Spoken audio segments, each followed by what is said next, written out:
Okay, so for activity A, we're observing diffusion through an agar gel. So ahead of time, I made up a plate or a few of agar. So this is just 90% water, I think. It's just kind of like jelly. You can touch it. It's hard, but it's mostly made of water. So what we're going to do here is put two different dyes that are in the form of crystals. We have potassium permanganate and methylene blue crystals.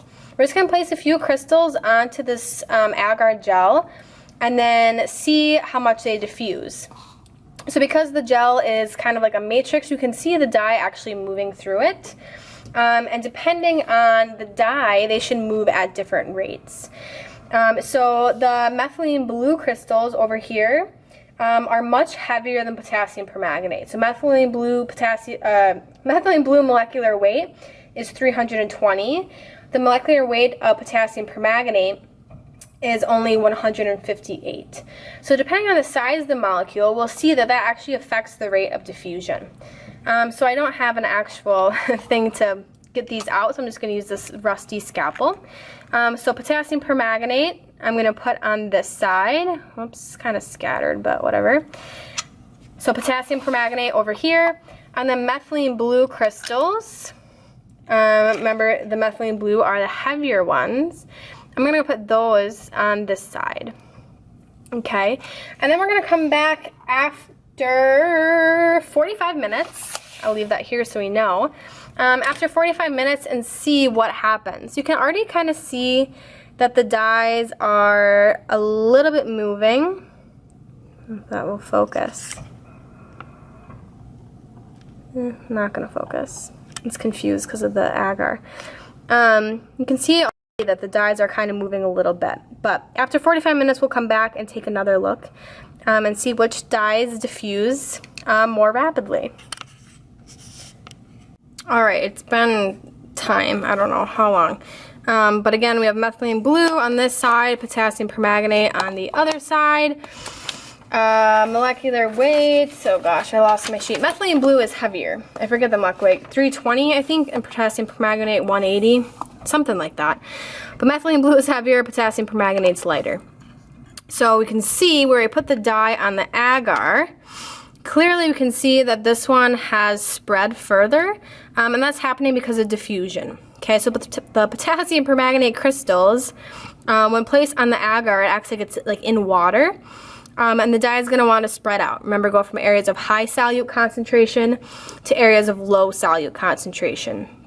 So that's what it did, diffused out. The potassium, methylene blue on this side, darker blue one, has done the same thing, but it hasn't gone as far. Okay, and the only difference here really is the molecular weight. So methylene blue is heavier, potassium permanganate is lighter. So basically, the rule of thumb is the lighter the molecule, the faster it diffuses. The heavier the molecule, the more slowly it diffuses. And I like to think of it like you have Shrek and a little puppy in a mosh pit. And they're in the middle of the mosh pit and they want to get out of the mosh pit. The little puppy can weave through people's legs, right? Run around, find an easy exit out, while the big Shrek has to slowly tromps his way through and get past everyone. So the little puppy, the smaller molecules, can diffuse more quickly. The big old Shreks, big chunky guys, have a more difficult time diffusing. It takes longer. So smaller molecules diffuse more quickly, larger molecules diffuse more slowly. So hopefully you can see that. Fun little experiment. Alright, hi everyone. I forgot to do one of the experiments at school, so I'm doing it at home. I forget which activity it was, but basically what we have here, we have a wine glass with water in it and another wine glass that has vegetable oil in it. Normally we do this with beakers, but I don't have beakers at my house, so wine glasses will have to do.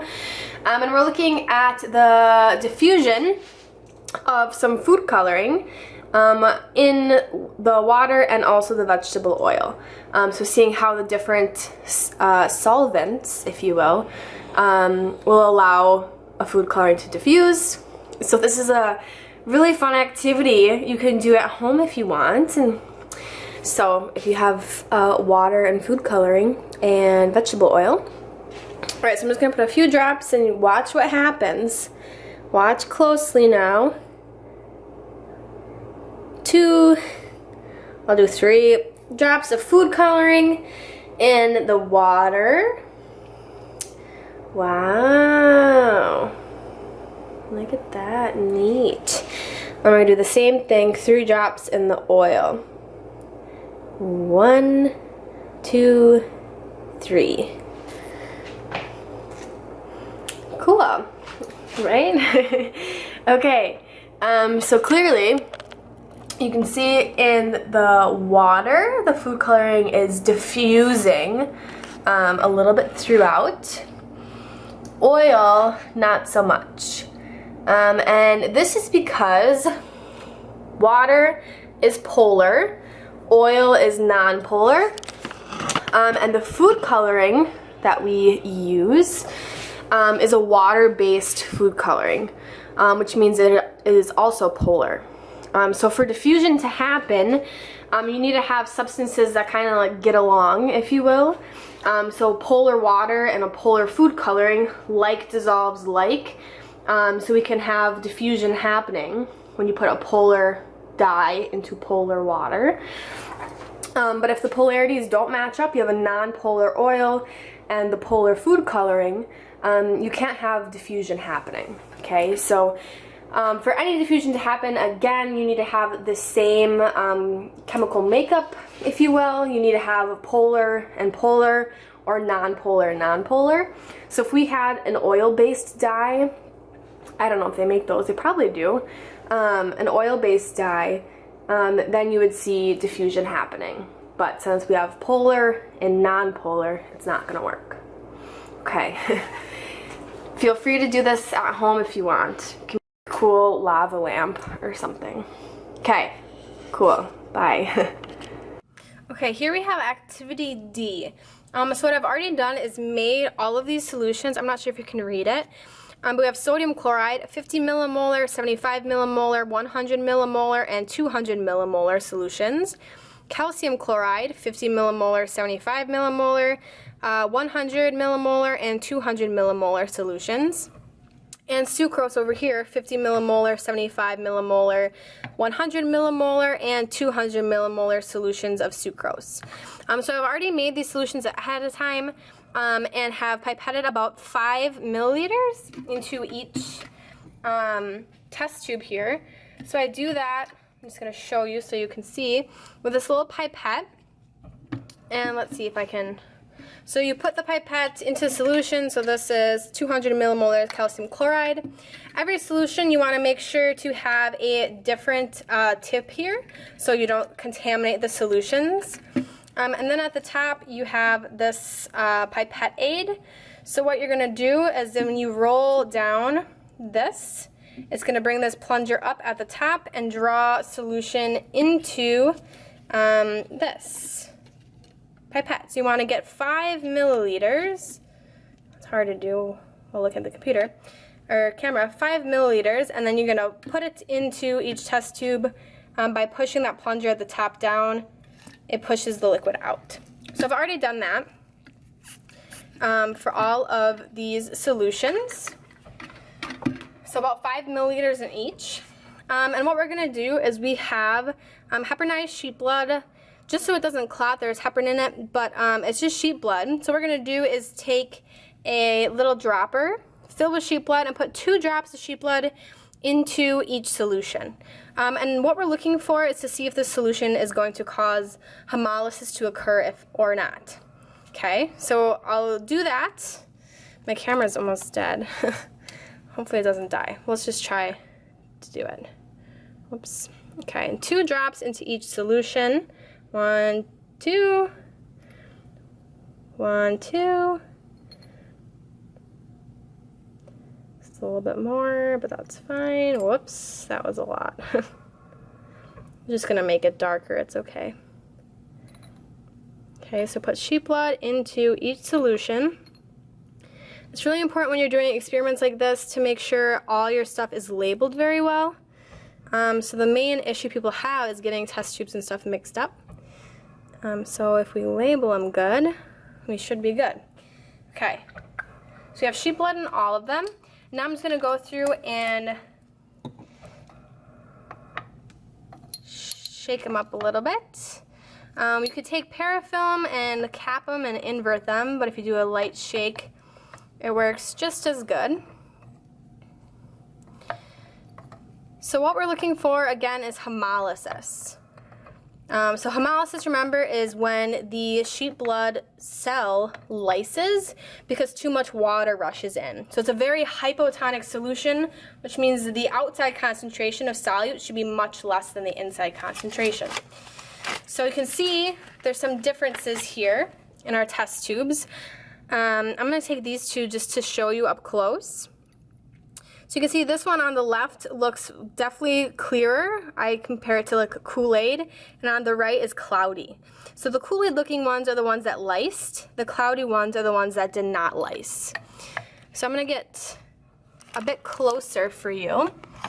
So the sodium chloride, we can see lysis at 50, 75, and 100 millimolar. 200 millimolar did not lyse. Okay, you can see the difference, Kool-Aid and then cloudy. Calcium chloride, let me bring this in the light a little bit more. Calcium chloride, 50 and 75 lysed. These last two, yeah, definitely cloudy. So 100 and 200 millimolar did not lyse. And then sucrose, 50, 75, and 100 lysed. And 200 looks cloudy. So 200 millimolar did not lyse. So even though these are all the same concentrations, we see lysing happening differently depending on what the solution is. And it's important that you guys understand why we see this. So normally in class I would ask you this, but I'll tell you why we see this is because we're looking at the concentration in millimolar. Right? But the concentration of the sheep blood is 300 milliosmolar. So even though these are the same molarity, the osmolarity is going to be different depending on the solute. We already talked about it. Sodium chloride is going to dissociate into 2 parts. Calcium chloride is going to dissociate into 3 parts. And sucrose is not going to dissociate. Right? So that's going to change the effective concentration of all of these solutions. Okay, so let's see. Let's try to write on here. Let's see if I can get this to work. Here's your handout, and I'll just fill it out for you. A pencil will have to do. So let's see. 50 millimolar solution. I'm just gonna highlight the ones that did not lyse. So this one did not lyse. We have 200 here, did not lyse. This one did not lyse. Normally I'd write it out, but just for simplicity. And then this one actually did not lyse either. Okay, so what I'm going to fill in the boxes is actually the concentrations in osmolarity that they are. So we can kind of see why this happens. So sodium chloride is going to dissociate into 2 parts, calcium chloride into 3, sucrose into 1. So to find the osmolarity, you multiply the molarity by these numbers of particles you're going to dissociate into. So 50 millimolar for NaCl would be 100 milliosmolar, 150 milliosmolar, and this would just still be 50. So this would be 75. I'll just do the easy ones first. 200. 75 times 2 is 150. 75 times 3, 225. 100 times 2, 200. 100 times 3, 300. 200 times 2, 400. 200 times 3, 600. Okay, so you can see that even though these are the same concentrations in molarity, osmolarity, they're much different. And if we remember, I'm just going to draw right here, the inside of a sheep red blood cell is 300 milliosmol. These are all in milliosmol. I just didn't want to write it 500 times. 300 milliosmol. So when we put a 300 milliosmol particle into solution, the ones that are going to cause lysis are the ones that are low enough. So for example, if we have 100 milliosmol out here, water is going to move to where there's a higher concentration of solute. So in this case, water is going to move in and cause lysis to happen. When we get up to higher concentrations, like a 400, we change this to 400. Now the outside is more concentrated than the inside, so water is going to move out, right? So you're not going to see lysis happening. So 400 milliosmol wouldn't cause lysis. 300, this would be an isotonic solution, so there's no net movement of water for calcium chloride in the 100 millimolar. 600 is a lot greater than 300, so you can have water moving and crenation happening.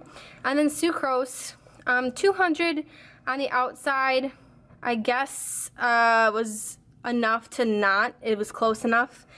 If the inside's 300, the outside's 200, water's still going to move in, but it's close enough that maybe that's not going to cause a lysis to happen. Okay, so the critical concentrations are just the concentration that the hemolysis last happens. So for sodium chloride, it would be 2 millimolar, it's asking. For sodium chloride, it would be 100 millimolar, calcium chloride would be 75 millimolar, and sucrose would be 100 millimolar. So milliosmolar, sodium chloride would be 200, this would be 225, and this would be 1. All right, and for disposal, just if you guys were actually doing this lab, it's kind of important. Disposal of all the sheep blood stuff. None of the chemicals are like dangerous or whatever, but the sheep blood is obviously like blood, which is a biohazard. But what we do is just put it into some bleach. So this beaker has bleach in it. So you just pour the sheep blood in there, and it denatures it, so it kills anything that might be dangerous. So to denature the sheep blood, we just use a standard household bleach. Okay, our next experiment is activity E, which is examining the effect of molecular weight on the rate of hemolysis. So this one we're doing sheep blood as well. We've already looked at molecular weight on the agar plate, but now we're just doing it in a living membrane. So what we have is we have 6 different particles: urea, thiourea, ethylene glycol, glycerol, ethanol, and propanol. You can see them all here. That's what they look like. And basically what we're doing is similar to the last experiment, where we have a test tube. I'm just going to draw it as a square, simplicity's sake, filled with one of the solutions, and then you're putting a sheep blood cell into the solution. So remember, sheep blood, internal concentration, 300 milliosmol. So when you put that into solution, remember, we have a selectively permeable membrane that allows some things to pass and other things not to pass. With this experiment, we're using urea, thiourea, ethylene, how do you spell ethylene? E-T-H-Y-L, as glycol, maybe, glycerol, ethanol, and propanol. So all of these things actually can diffuse through the cell membrane. So all of the solutions we're using are 300 milliosmolar. So they're all taken into account dissociation. But the interesting thing is about all of these is that they can diffuse through. So what's going to happen when you put the sheep blood, let's just do your example of urea, into a 300 milliosmol solution of urea. So there's 2 things that's going to happen. So first, since these particles can diffuse, the sheep blood naturally does not have any of these things in it, okay? So when you put it into a solution of urea, there's a high concentration of urea outside, no urea inside of the sheep blood. So even though the osmolarity is the same, they have the same number of particles inside and outside, they don't have the same number of this particular solute, So the first thing that's going to happen is the particle urea is going to diffuse into the sheep blood cell. Okay? After urea diffuses in, this internal concentration is going to increase, right? So you're losing particles outside. Let's say this gets down to 100. Inside, let's say you gain 200, so it gets to 500. Okay, because you're gaining urea particles and losing urea particles. Okay, so after that, you can see there's a concentration gradient now. Inside, there's more solutes than outside. So then what's going to happen is you're going to have water through osmosis go into the sheep blood cell and eventually cause lysis. Right? The sheep blood cell, it's a hypotonic solution. The cell is going to burst. So this experiment is looking at the difference of the molecular weight of these solutes, what effect that has on how long it takes to lyse. So basically what you're going to see, I'm just going to tell you now, the lighter molecules are going to diffuse in more quickly, so you're going to see water move in more quickly and lysis occur more quickly. The larger molecules, such as glycerol is a big boy, he's going to take longer to get inside, so it's going to be much slower, so water is not going to rush in as quickly, that's going to go much slower as well, and lysis is not going to happen as quickly. Okay, so this is looking at the effect of molecular weight of these molecules on the time it takes for lysis to occur. Again, the same thing we saw in the Agar experiment. Smaller molecules can move more quickly, larger molecules, big shreks, take longer to get in. Okay, so I'll show you that in a second. Okay, I've tried to make this so you can see the solutions the best. So what I have, it's in the same order as your handout: urea, thiourea, ethylene glycol, glycerol, ethanol, and propanol. 5 mils of each already in the test tubes. And remember, we're seeing how the size of the molecule affects the time for diffusion. So I have my stopwatch over here, and I'm going to try to do this as seamlessly as possible. It's going to be hard because I'm only one person. Normally 2 people would be better, but that's fine. So let's start with urea. And remember, we're seeing how long it takes to lyse. So I'm going to put 2 drops in, shake it up a little, start. Maybe I'll just bring it close. Ooh, and she is already lysed. So that was quick. See, Kool-Aid looking. So I'm going to say that was 6 seconds. I'm going to record this. 6 seconds. Obviously not the most accurate, but whatever. Okay. Next one is thiourea. So we're going to do the same thing. A few drops. Start. Still milky. Milky. Milky, milky, milky. Ooh, she's taking a minute here. Milky, milky.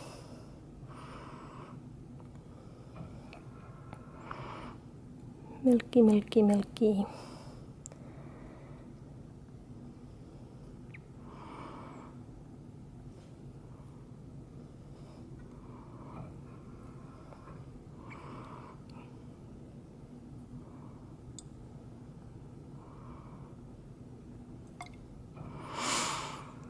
It'll go eventually. Milky.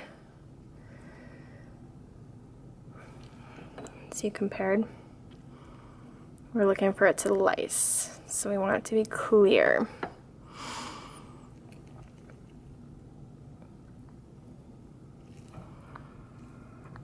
Oop, it's starting to get clearer.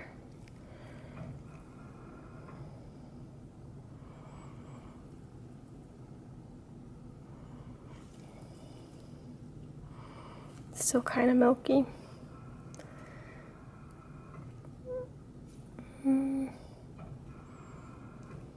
It's kind of hard to tell. Almost. I put more blood on this one. Okay, I'd say that's clear. So 1 minute and 44 seconds for thiourea. 1 minute 44. Next we have ethylene glycol. So same thing. Start.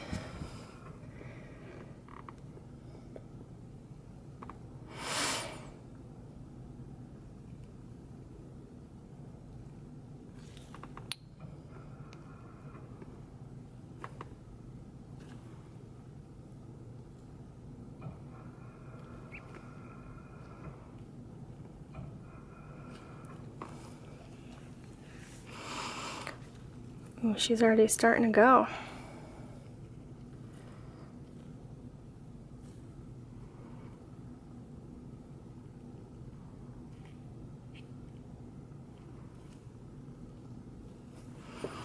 Let's look at comparison. Not quite. I don't know if you guys can even see the difference, but there definitely is. Whoops, there definitely is a difference.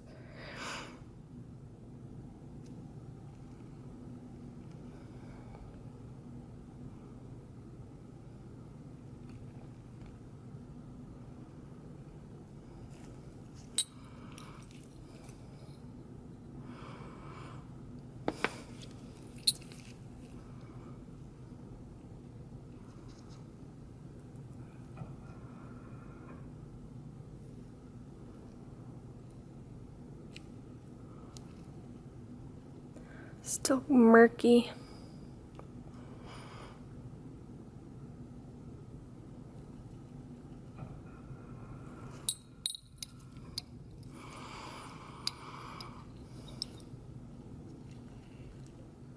And that kind of helps you see. See, it's not see-through like the other one.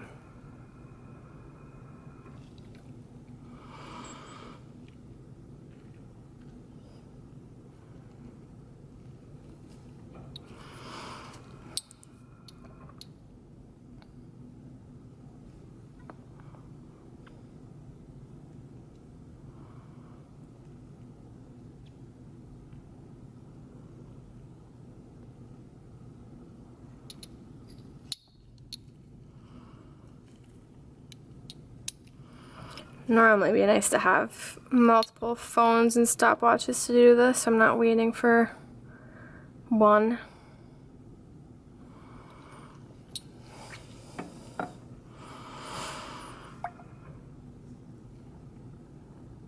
This is boring. Sorry. Better than being in class and having to do it. Okay.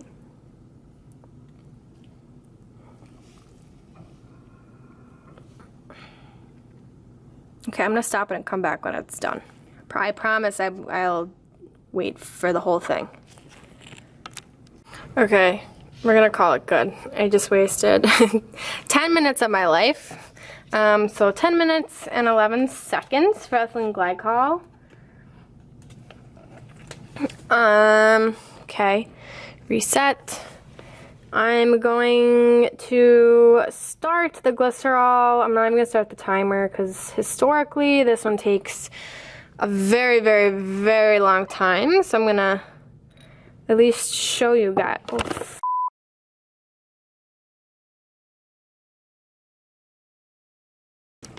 okay, spilled sheep blood all over the place, but I cleaned it up with some bleach, so we're good now.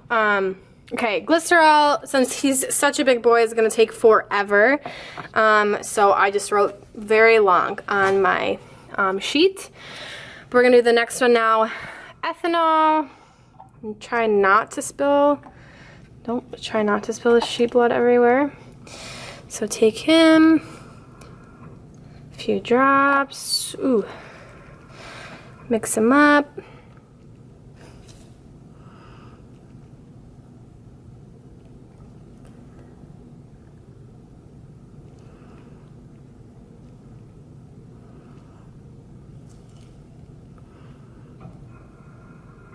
Okay, that's good.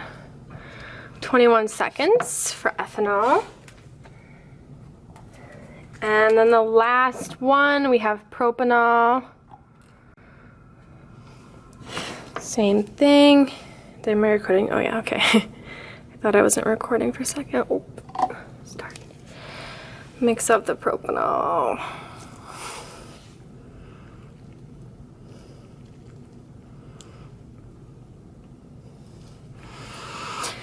Murky, murky.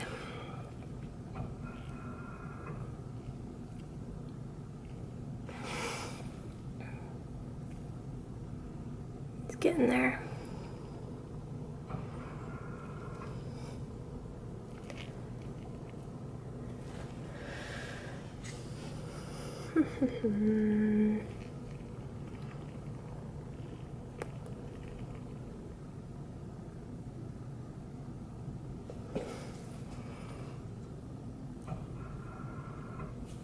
Almost.